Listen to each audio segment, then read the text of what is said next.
Selamat sejahtera kepada pensyarah yang dihormati dan rakan-rakan daripada Seksyen 103 sekalian.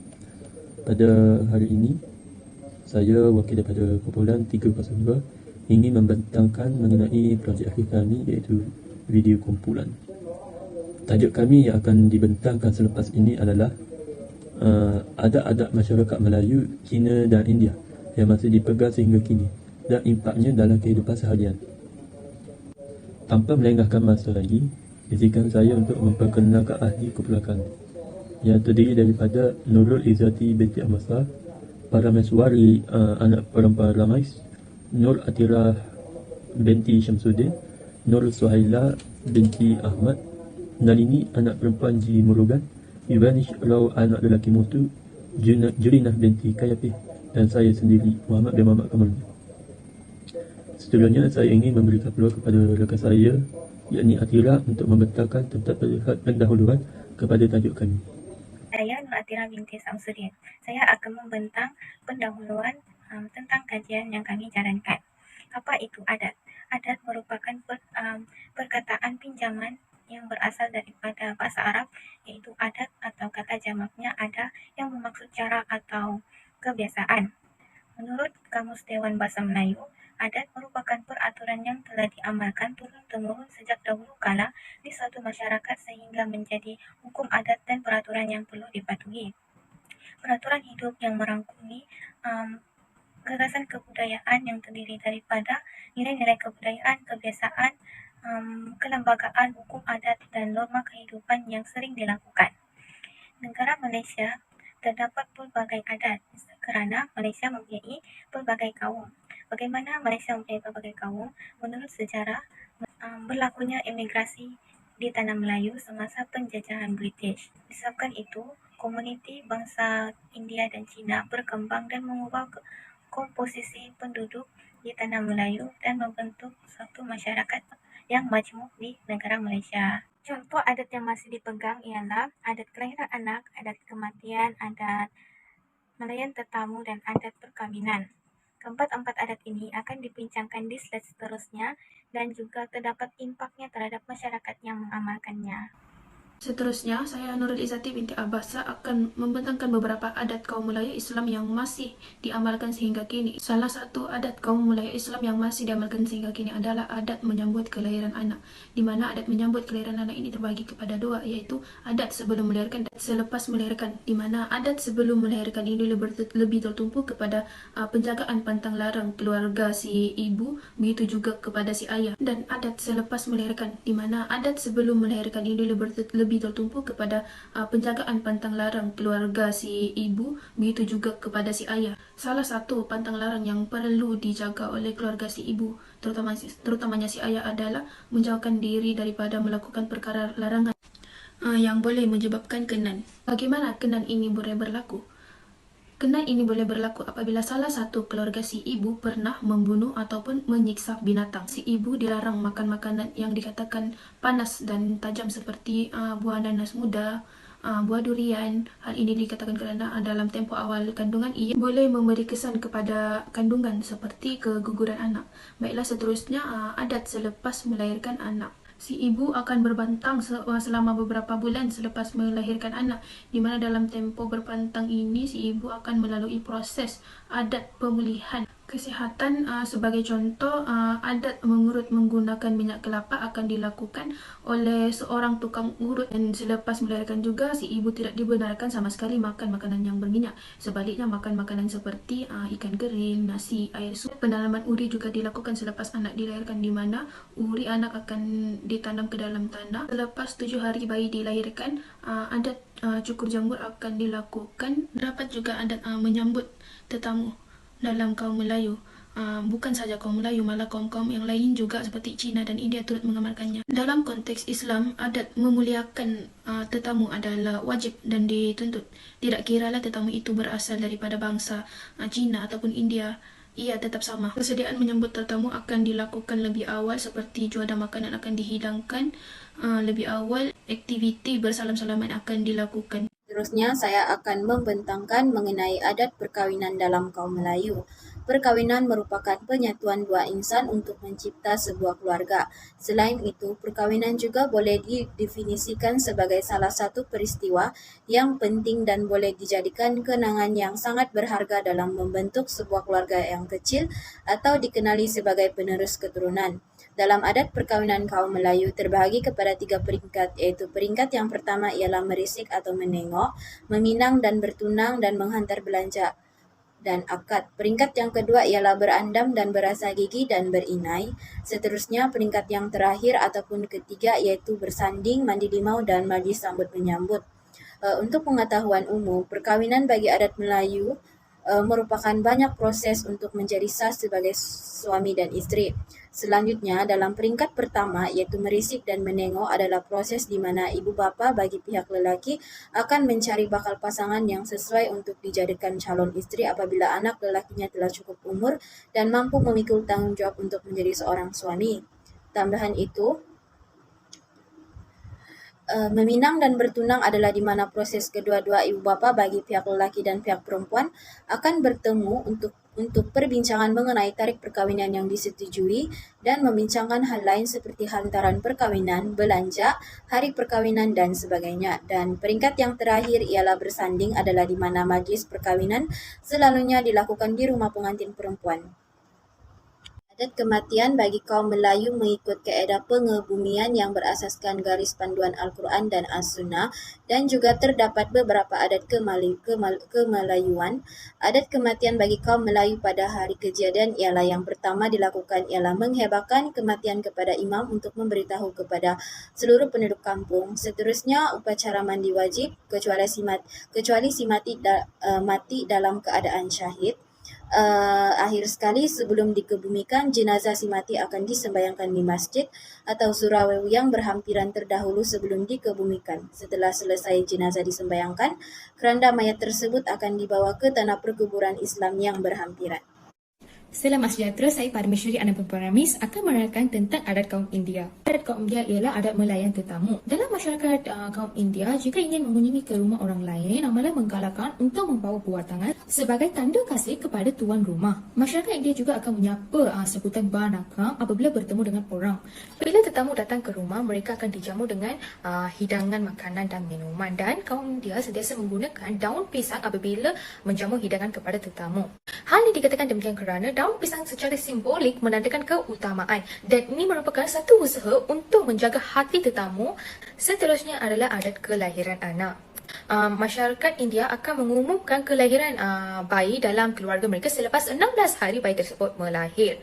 Pada hari ke-16 juga akan mengadakan satu upacara iaitu menamakan bayi yang dilahir. Dan disebabkan oleh itu, ahli keluarga akan mencari seorang ketua agama untuk memberikan nama yang bertuah kepada bayi yang dilahir. Tambahan pula adat balai kapur ataupun dikenali sebagai baby shower. Upacara ini akan dilaksanakan oleh ahli keluarga kaum wanita dan upacara ini dilaksanakan pada kandungan ibu yang melahirkan anak sulung. Pada hari upacara, wanita hamil akan dipakaikan dengan gelang.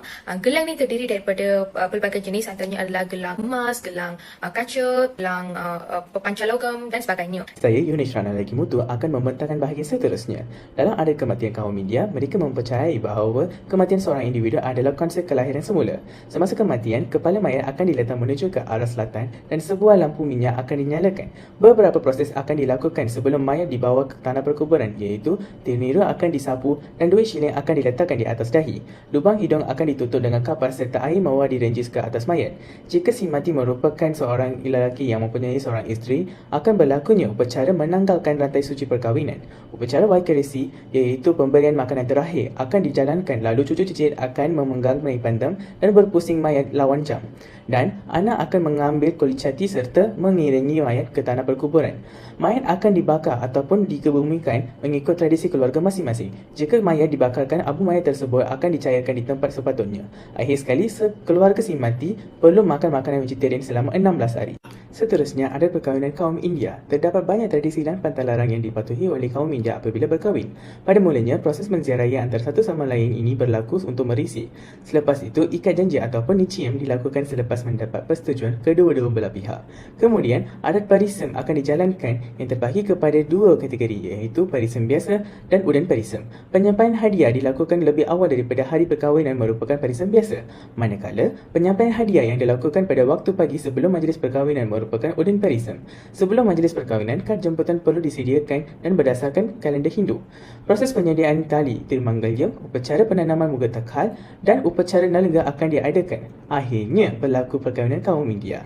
Seterusnya adalah adat-adat dalam kaum Cina. Salah satu adat kaum Cina yang masih diamalkan sehingga kini adalah adat menyambut kelahiran anak. Masyarakat Cina juga amat mementingkan pantang larang semasa mengandung dan selepas kelahiran anak. Wanita-wanita masyarakat Cina yang mengandung tidak dibenarkan melakukan kerja-kerja seperti memaku kerana dikuatiri bayi yang lahir akan mengalami kecacatan. Selain itu, masyarakat Cina juga tidak dibenarkan untuk berkata-kata kesat semasa mengandung dan dilarang memukul binatang. Seterusnya adalah selepas kelahiran anak. Wanita-wanita masyarakat Cina terpaksa berpantang selama 40 hari dan ia diwajibkan. Selepas kelahiran anak, pusat bayi tersebut akan diikat dan dililit dengan selai kain pada perutnya supaya angin tidak dapat masuk. Selain adat kelahiran anak, terdapat juga adat melayan tetamu dalam kaum Cina. Masyarakat Cina amat ramah dan selalunya akan menyidangkan hidangan yang paling baik untuk tetamu mereka. Untuk melayan tetamu yang baik, tuan rumah biasanya mula membuat persiapan beberapa hari sebelumnya tetamu datang. Akhirnya, masyarakat Cina sentiasa bersifat ikhlas dan berlapang dada sebagai menunjukkan betapa gembiranya atas kedatangan mereka. Seterusnya, adat perkahwinan Cina. Bagi masyarakat Cina, perkahwinan adalah sangat penting dalam mengekalkan institusi keluarga dan melanjutkan keturunan nenek moyang mereka. Adat perkahwinan kaum Cina terbahagi kepada 4 kategori, iaitu merisik, meminang, bertunang, dan berkahwin. Dalam adat merisik, adat ini akan dijalankan untuk mengetahui latar belakang si gadis yang dihajati, kerana bagi masyarakat Cina, keturunan adalah sangat penting. Seterusnya, meminang. Adat ini akan dijalankan sekiranya kedua-dua belah pihak bersetuju dengan latar belakang keluarga antara satu sama lain. Oleh itu, seorang wakil dari pihak lelaki akan dihantar berkunjung ke rumah pihak wanita untuk membincangkan hal-hal perkahwinan. Seterusnya, bertunang. Hari pertunangan akan dilakukan berdasarkan kalender Cina dan mestilah bersesuaian dengan bintang-bintang kelahiran pasangan tersebut. Khidmat tukang tilik akan digunakan untuk menetapkan tarikh perkahwinan. Seterusnya, berkahwin. Majlis perkahwinan akan dilakukan selepas setahun bertunang atau mengikut tempoh yang telah ditetapkan oleh kedua-dua belah pihak. Sekiranya terdapat kematian ahli keluarga bakal pengantin, maka majlis perkahwinan mestilah ditangguhkan pada tahun hadapan. Selain itu, adat kematian. Adat ini dibahagikan kepada 3. Yang pertama, sebelum pengebumian. Pada ketika ini, mayat akan dimandikan dan dibersihkan. Mayat juga akan dimasukkan ke dalam keranda kayu atau keranda kayu yang diukir dengan bersalutkan logam. Yang kedua, semasa pengebumian. Harta si mati akan dimasukkan sekali ke dalam kubur si mati untuk menunjukkan darjat si mati ketika hidup di dunia. Yang ketiga, selepas pengebumian, ahli keluarga si mati akan melakukan pergabungan dan memakai pakaian yang berwarna hitam. Seterusnya, impak kepada adat kaum Melayu. Bagi adat kelahiran anak dilakukan bagi melancarkan dan memudahkan semasa si ibu melahirkan anak. Menjaga tingkah laku sebelum bayi dilahirkan bertujuan untuk mengelakkan sesuatu yang buruk berlaku semasa bayi dilahirkan seperti lahir dengan keadaan yang cacat. Seterusnya, ada cukur jambul pula dilakukan supaya untuk membersihkan kulit kepala bayi supaya bayi lebih selesa, dan akikah juga dilakukan bagi mengisytiharkan kelahiran bayi. Adat melayan tetamu pula dilakukan bagi mengeratkan hubungan silaturahim sesama keluarga ataupun masyarakat. Bukan itu sahaja, adat memuliakan tetamu juga akan menimbulkan sikap hormat, menghormati dan toleransi sesama masyarakat ataupun keluarga. Seterusnya, impak adat perkawinan bagi kaum Melayu terbagi kepada dua, yaitu impak positif dan impak negatif. Impak positif dalam adat perkawinan bagi kaum Melayu ialah pada proses meminang dan bertunang, kedua-dua belah pihak keluarga bagi pihak lelaki maupun perempuan dapat mengeratkan silaturahim antara sesama ahli keluarga. Akhir sekali, impak adat kematian bagi kaum Melayu dalam kehidupan harian ialah pada proses jenazah si mati dimasukkan ke dalam keranda dan seseorang wakil dari ahli keluarga berucap untuk memohon maaf atas kesalahan yang dilakukan semasa dalam hayatnya. Ini dilakukan demi memudahkan urusan jenazah tersebut dalam perjalanan seterusnya. Seterusnya adalah impak adat kaum India. Menghidangkan makanan dengan daun pisang juga diamalkan dalam upacara-upacara penting, sebagai contoh dalam upacara perkahwinan, sembahyang dan sebagainya. Tambahan pula, bungkusan makanan dengan daun pisang juga diamalkan oleh masyarakat lain pada masa kini. Hal ini dikatakan penting kerana bungkusan makanan dengan daun pisang memberi satu harum segar kepada makanan tersebut. Serta penggunaan bahan alami untuk bungkusan makanan merupakan satu pengetahuan tradisional yang sangat berharga. Hal ini telah menjadi sebagai satu tanda kasih dan hormat kepada tuan rumah. Seterusnya adalah adat balai kapa ataupun dikenali sebagai baby shower juga diamalkan pada masa kini.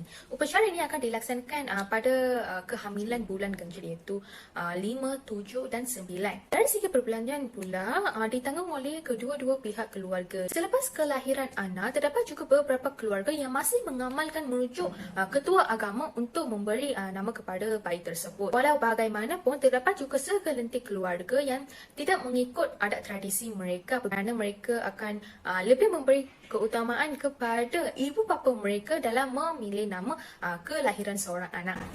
Seterusnya, impak adat kematian kaum India. Dalam adat kematian kaum India, mereka akan letak satu duit shilling di atas dahi mayat.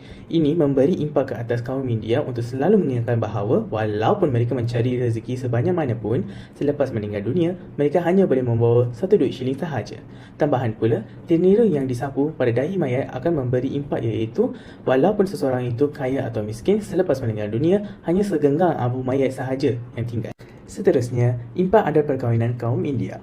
Semasa perkahwinan kaum India, semua saudara mara dan adik-beradik akan berkumpul, yang mana akan memberi impak baik, iaitu mengeratkan hubungan silaturahim antara satu sama lain. Seterusnya, apabila semua saudara mara membantu dan mengambil berat dalam persediaan majlis perkahwinan, lalu ini memberi impak baik, iaitu perpaduan antara ahli keluarga dan saudara mara dapat diperkukuhkan. Seterusnya adalah impak adat yang diamalkan oleh masyarakat Cina dalam kehidupan seharian mereka. Bagi masyarakat Cina, kelahiran anak juga merupakan satu peristiwa penting. Keluarga Cina mempunyai beberapa kepercayaan semasa ibu mengandung. Misalnya di dalam bilik ibu, perabot tidak boleh diubah-ubah, terutamanya katil. Selain itu, masyarakat Cina juga amat mementingkan ramalan jam kelahiran anak versi Cina kuno dalam adat mereka. Namunnya, ilmu astrologi mengajar yang waktu lahir bayi memang memberi pengaruh besar terhadap watak-watak si anak. Selain kelahiran anak, adat melayani tetamu juga turut memberi impak yang besar terhadap masyarakat Cina. Masyarakat Cina mempunyai adat lawatan dan berkunjung. Semasa seorang mengunjungi rumah orang Cina, tetamu digalakkan duduk di sebelah kiri tuan rumah sebagai tanda penghormatan tuan rumah. Selain itu, jika tetamu dijemput oleh bangsa Cina untuk menghadiri jamuan atau rumah terbuka, jangan sesekali memacat kayu penyipit atau chopstick ke dalam makanan secara menegak. Ini kerana kayu penyipit yang menegak itu seolah-olahnya melambangkan kayu colok yang dibakar. Seterusnya, adat perkahwinan. Selain dapat mengeratkan hubungan silaturahim, adat perkahwinan ini memberi impak kepada masyarakat Cina untuk sentiasa mengikuti adat dan pantang larang, kerana sekiranya mereka melanggar adat tersebut, ditakuti perkahwinan tersebut akan mengalami kegagalan. Seterusnya, adat kematian. Adat ini memberi impak kepada masyarakat Cina untuk bersungguh-sungguh mencari kekayaan semasa hidup di dunia, kerana kekayaan itu akan menunjukkan darjat seseorang apabila meninggal dunia. Kesimpulannya ialah kaum Melayu, kaum Cina dan kaum India mempunyai persamaan dan perbezaan dalam adat dan peraturan yang mereka amalkan. Persamaan yang dapat dilihat ialah dalam adat kelahiran anak dan adat melayan tetamu. Setiap kaum akan mengadakan upacara selepas kelahiran anak dalam keluarga tersebut. Dalam adat melayan tetamu pula, setiap kaum akan melayani tetamu mereka dengan baik dan menghidangkan makanan dan minuman untuk tetamu yang berkunjung ke rumah. Dari segi perbezaan yang dapat dilihat ialah adat kematian. Setiap kaum mempunyai tradisi yang sangat berbeza dalam menguruskan jenazah atau si mati. Bagi kaum Melayu mempunyai 4 proses dalam menguruskan jenazah, iaitu memandikan, mengkafankan, menyembayangkan dan mengebumikan. Manakala kaum Cina pula, mereka akan menguruskan si mati dengan memberikan riasan, contohnya dari segi memakaikan si mati dengan pakaian-pakaian kemas, pakaian yang cantik, dan memakeupkannya untuk si mati yang berjantina perempuan. Manakala pula dari segi kaum India, terdapat banyak upacara yang mereka urus untuk menguruskan si mati, dan yang paling unik ialah beri makanan kepada si mati yang dipanggil upacara baik rasi sebagai tanda pemberian makanan yang terakhir kepada si mati.